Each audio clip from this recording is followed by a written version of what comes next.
एका शांत गावात हरी नावाचा एक गरीब पण प्रामाणिक शेतकरी राहत होता. त्याच्याकडे जमिनीचा एक छोटासा तुकडा आणि कालू नावाचा एक विश्वासू बैल होता.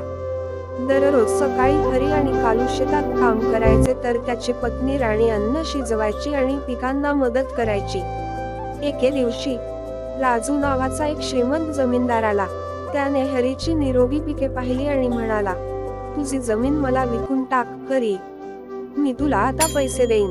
तू आराम करू शकतोस आणि इतके कष्ट करणे थांबवू शकतोस. पण हरी म्हणाला, मला ही जमीन आवडते. मी माझे अन्न येथे पिकवतो. मला तुमच्या पैशांची गरज नाही, फक्त शांतीची गरज आहे. राजू रागावला होता. त्याने गुप्तपणे त्याच्या माणसांना हरीच्या विहिरीतून पाणी चोरण्याचा आदेश दिला. काही दिवसांपासून हरीची झाडे सुकू लागली. पण हार मानण्याऐवजी हरी आणि राणी बादलीने नदीतून पाणी गोळा करत होते.